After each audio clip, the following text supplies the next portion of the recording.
प्रीती भाभी, राजू दादा, अजित दादा, प्रभुणे सर, वहिनी, प्रताप काका, शिर्के कुटुंब, व्यासपीठावरील सर्वच मान्यवर आणि उपस्थित बंधू आणि भगिनींनो, आज विद्या प्रतिष्ठानसाठी आणि महाराष्ट्रासाठी एक खूप महत्त्वाचा दिवस आहे. ज्या आर्टिफिशियल इंटेलिजन्स बरोबर आज जग बदललेलं आहे, त्या आर्टिफिशियल इंटेलिजन्समध्ये एक वेगळा उपक्रम आदरणीय पवार साहेबांच्या नावाने या वास्तूचं फक्त उद्घाटन होत नाही, पण एक नवीन कामाची एक खूप मोठी सुरुवात आज गौतमभाई आणि प्रीती भाभींच्या हाती होते. मी त्या सगळ्यांचं मनपूर्वक आभार मानते आणि सगळी जी टीम आहे विद्या प्रतिष्ठानची, त्यांचं सगळ्यांचं मनापासून कौतुक करते. काही व्यासपीठावर आहेत, काही इथे आहेत, त्या सगळ्यांचं मी मनापासून आभार मानते. गौतम भाई, प्रीति भाभी, आप दोनों का बारामती में फिर एक बार मैं तहे दिल से स्वागत करती हूँ. आपका और इस परिवार का मेरे ख्याल से 30 सालों का प्यार का रिश्ता रहा है. माझ्यासाठी गौतम भाई आणि प्रीती भाभी एक मोठा भाऊ आणि बहिणींसारखे आहेत. कधी आयुष्यात चांगली किंवा गोड बातमी किंवा कडूही बातमी ही हक्कानी कुठल्या भावाला सांगते तर मी या भावाला सांगते. कधी कधी ते हक्कानी रागवतातही मला. मैं उनको कह रही हूँ कभी आपकी डाक भी खानी पड़ती है और कभी प्यार भी मिलता है. पण हे खूप प्रेमाचं विश्वासाचं नातं आज गौतम भाई भारतात नाही जगामध्ये यशस्वी झालेत याचा आम्हाला सार्थ अभिमान आहे.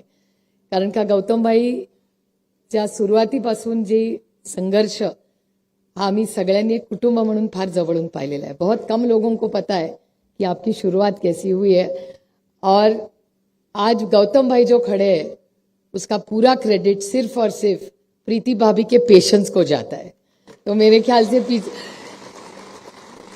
कारण त्यांच्या घरातलं वातावरण, त्यांची जी मुलं त्यांनी वाढवली आहेत, तो क्रेडिट गौतम भाई को जाता है. लेकिन behind every successful man there is an extraordinarily not just a strong but extraordinarily patient woman, and a classic example of that of strength and resilience is Priti Bhabhi. So we are really happy that you have come with Gautam Bhai here today. आज बारामतीमध्ये हा एक खूप वेगळा कार्यक्रम आज होतोय. ही खूप नवीन गोष्टी आपल्या आयुष्यात बदलत आहेत आणि आर्टिफिशियल इंटेलिजन्सच्या माध्यमातून आपलं जग बदललं. म्हणजे मी तुम्हाला गंमत म्हणून सांगते की पार्लमेंटमध्ये भाषण करताना आम्हालाही कधी कधी काळजी वाटते. कारण का एखादं बिल हे चॅट जीपीटीवर टाकलं तर चॅट जीपीटी भाषण बाजूनी करायचं का विरोधात करायचं ह्याचे दोन्ही वेगळे पॉइंट्स काढून देतं. आणि त्याच्यामुळे आम्ही टाकतो आता न्यूक्लिअर अग्रीमेंटचं बिल आलं, न्यूक्लिअर बिलचे फायदे टाकले की ते फायदे धडाधडा येतात. मग त्याला जर सांगितलं की मला 7 मिनिटाचं पार्लमेंटमध्ये भाषण करायचं आणि ते चॅट जीपीटी इतकं हुशार आहे की त्याला कळतं की सुप्रिया सुळे मुद्दे टाकते, त्याच्यामुळे त्या अल्गोरिदम मध्ये मलाच ते विचारतं पार्लमेंटमध्ये भाषण करायचं का रॅलीमध्ये भाषण करायचं. म्हणजे त्या कृत्रिम बुद्धिमत्तेला म्हणजे काय त्या करावं त्या कृत्रिम बुद्धिमत्तेचं असं झालंय. पण ऍट द सेम टाइम कृत्रिम बुद्धिमत्ता ही अतिशय महत्वाची आहे. पण कृत्रिम बुद्धिमत्ता असली तरी ती आर्टिफिशियलच आहे. ती कधीही माणसाची जागा घेऊ शकत नाही याची जाणीव आपण सगळ्यांनी ठेवली पाहिजे. तज्ञ आपण आयुष्यात बदल हे सगळ्यांना त्याच्याबद्दल आपल्याला सगळ्यांना बदलावंच लागतं. टेक्नॉलॉजीने आपलं आयुष्य हे याच्यात खूप एक वेगळी कलाटणी झाली. मला शिक्षक अनेक वेळा विचारतात की आमच्या नोकरीचं काय होणार. गौतम भाई, अभी लोगों को लगता है, टीचर को लगता है अभी मेरी नौकरी का क्या होगा. लेकिन मैं उनको आश्वासित करती हूँ कि टीचर की जगह कंप्यूटर कभी नहीं ले जा सकता.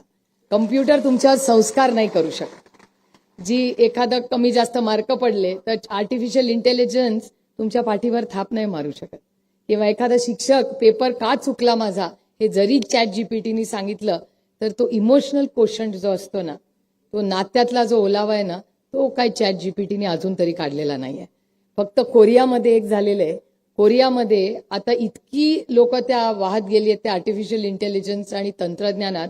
तिथे एक असे क्लब, एक बिझनेस निघालाय की कुणाला मिठी हवी असेल तर मिठी मारणारा क्लब आहे. ते आपल्याला बारामतीत करायचं नाहीये. ते कोरियाला आपल्या शुभेच्छा आहेत. पण भारतीय संस्कृतीमध्ये तंत्रज्ञान आणि आपले संस्कार ह्याची चांगली सांगड ही घातलेली. आणि गौतम भाईंच्याही कामामध्ये तुम्ही बघितलं असेल त्यांच्या ईव्हीमध्ये जेवढं त्यांनी इन्फ्रास्ट्रक्चरला केलेलं आहे तेवढ्या प्रीती भाभींच्या साथमुळे आज भारतात सगळ्यात पुढच्या 5 वर्षात हॉस्पिटलचे बेड्स हे सगळ्यात जास्त कोणाचे असतील तर ते गौतमभाईंच्या CSRचे असतील. त्यामुळे आपल्या सुखदुःखात भारतीय माणसाच्या नोकऱ्या तर ते देतीलच. मला इतकं कौतुक वाटतं, इथे तो मुलगा आहे मला वाटतं कुठेतरी, तो आपल्या विद्याप्रतिष्ठानमध्येच शिकलेला आहे आणि तो साहेबांना येऊन आता भेटला आणि सांगितलं, आणि ती गौतमभाईंचा वशिला ना बाळासाहेबांचा वशिला आहे, मेरिटवर त्याला अडाणी ग्रुपमध्ये नोकरी मिळालेली आहे. मला सार्थ अभिमान आहे अशा. त्यामुळे आपलं हे जे नातं आहे या नवीन तंत्रज्ञानाचं, त्याचा आज एक MOU होतं आणि सरांचा आग्रह होता, खरं सर तुमचा मान आहे, तुम्ही हे बोलायला पाहिजे होतं, पण आज एक मेमोरँडिंग ऑफ अंडरस्टँडिंग विद्या प्रतिष्ठान बारामती, विद्यानगरी भिगवण बारामती आणि अदानी ग्रुप ऑफ इंडस्ट्रीजमध्ये आपण काय एकत्र करणार आहोत. आणि हे पत्रकारांसाठी जास्त आहे, गैरसमज नसावे. रिसर्च आणि डेव्हलपमेंट, फॅकल्टी आणि स्टुडंट ट्रेनिंग, प्लेसमेंट आणि internship opportunities, industry specific projects, faculty student exchange programs, skill development programs आणि सपोर्ट फॉर स्टार्टअप्स. आता अदानी ग्रुप आणि विद्या प्रतिष्ठान एवढ्या वेगवेगळ्या पैलूंमध्ये एकत्रपणे काम करणार आहे आणि ह्याचा दरवर्षीचा एक आढावा आपण सगळे घेत जाऊ, कारण का तंत्रज्ञान इतकं बदलत चाललंय, त्याच्याबरोबर आपल्यालाही त्याच्याबरोबर त्या पेसमध्ये बदलायला लागणार आहे. पण व्यासपीठावरनं मला 5 मिनिटं दिलेत आणि मला बेल वाजल्याशिवाय भाषण बंद करता येत नाही. पण मला माहिती आहे की वेळ सगळ्यांचाच आणि आपण आज गौतमभाईंचंच भाषण खरं तर ऐकायला सगळे आलेले आहात. पण मी गौतमभाईंना एवढंच सांगेन, गौतमभाई आज यह जो वास्तु है इसमें पवार फैमिली का नाम तो ज्यादा आता है, लेकिन इसके पीछे हर बारामतीकर का जो प्यार और विश्वास है, इसी कारण आज यहाँ विद्या प्रतिष्ठान खड़ी है.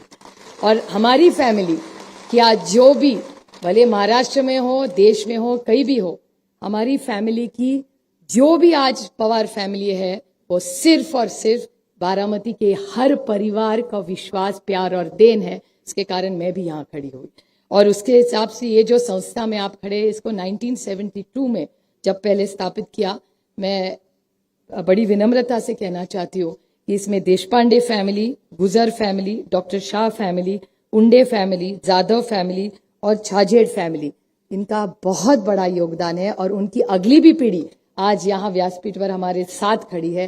ये हमारे लिए बहुत एक आनंद और अभिमान की चीज है. और मेरे चाचा जिनको आप जानते हैं, इस सारे आर्टिफिशियल इंटेलिजेंस में पवार साहब तो रोज सबको फोन करके भले तंग करते हैं कि पता नहीं अभी स्टाफ को या हल्के से आपको पूछना पड़ेगा, लेकिन बाबा का तो रोज फोन जाता है कि AI में चार्ज हो रहा है.